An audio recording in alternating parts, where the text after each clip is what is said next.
Hey guys, we will start the drive review of the Tata Punch EV. So I'll put it in drive, remove the parking brakes, go to the eco mode, and we will start driving.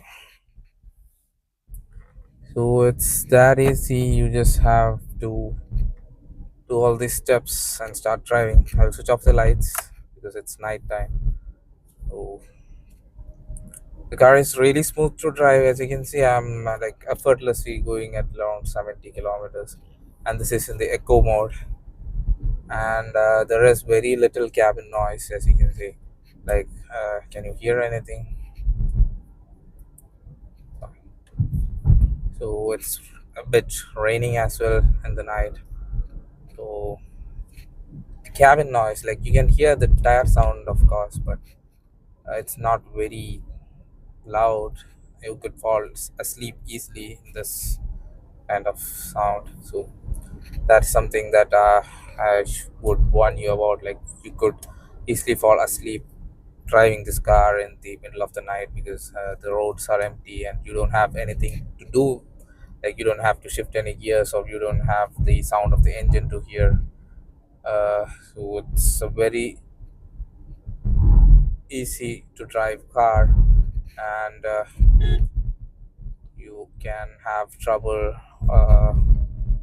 with this because there is very little sound coming from the car. Like, people won't notice that you are approaching them. So that also needs to be taken into consideration while you are driving at in the night, to avoid any accidents or any such things.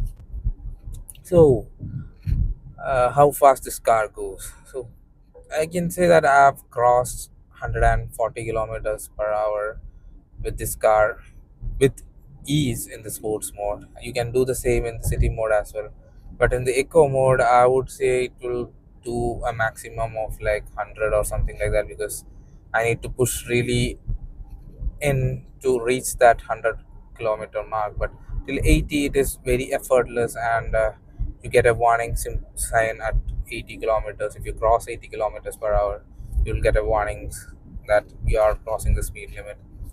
And I've reached 94 kilometers in the eco mode. That was also not that hard to reach. But in the city and the sports mode, it is very easy for us to cross 100. As you can see, like right now I'm in the sports mode, and you can see the pull. I'm going back, it's pulling me back. So that's the kind of power that you get from this car.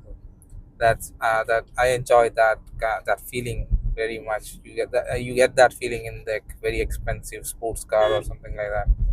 But with the car that costs a fraction of the price, like costs only like 13.5 lakhs for me. So uh, car that costs fraction of that price, it is very good to have that kind of pull from the car.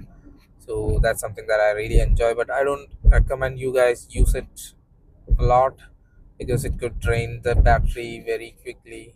Like, if I put on the sports mode, the range is like 287 kilometers without the AC, and now the range is showing as 252 kilometers. I hope you can see it. But sports mode is really peppy. If you are confident that you're not going to go anywhere far, then I say that you can use the sports mode at all time. But sometimes it feels like you can lose control in the traffic, or like if you just floor it, then there are chances that you might lose control and hit something. So that is also something that you need to take care of. And what else about the drive review? I know you can't see my face or anything, but that's fine. This is nighttime. I don't want to put the cabin lights on. So you can see the high beam is a bit underpowered, I would say, and the normal light is also not that great, because I have seen cars with better lighting. Maybe those are like aftermarket lightings, but I feel like the power of this headlight is a bit low compared to other cars that I see on the road right now. They are very bright. And what I've done is I have installed a sun film, which is of a good quality. I would say it only lets in like 50% of the light, UV light or something like that. It costed me around like 6,000 just for the windshield, and the four windows cost me around like 3,500. I don't know if those guys were cheating me or something like that, but it costed me around like 9,000 for both. But the front windshield is really working because I can clearly see that the anti-reflective layer or whatever that is working, because only like 50% of the light reaches my eyes. Like when a car is coming from the other way, and the light enters the car and the light reaches my eyes, it is not that punishing. If you look through the window, the difference is clearly visible. So that is something that I would recommend if you are driving a lot in the night, and you can fix that for a better driving experience in the night time. So, and we have traveled around like 5 to 6 kilometers right now. So I hope that you understood how comfortable this car is to drive. The only downside that I could find was when you start the car, and if you want to go take it, floor it, or like take it and go right away, then that's something that you will need to get used to, because you can't do that with this car. You have to take some time, turn the dial, which takes a good 3 to 5 seconds. You have to make sure that you reach your it is D on the screen and down there, uh, or else there are incidents that happened with this car, like not mine but a friend of mine. He put on the reverse, and he was so sure that he put on the drive mode, but the car went back and hit a post. So these are some of the problems that you could face with this gear shift knob, because you have to double check that you have changed it. So once you have put it in drive mode, there is nothing to worry about. It is very comfortable to drive.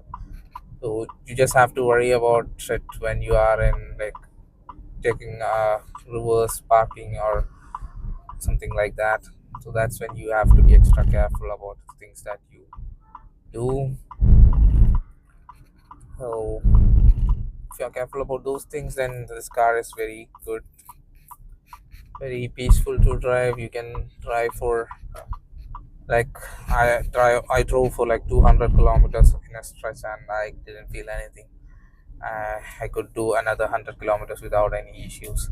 So that's the kind of comfort that I get from this car. The suspension of the car is also very good.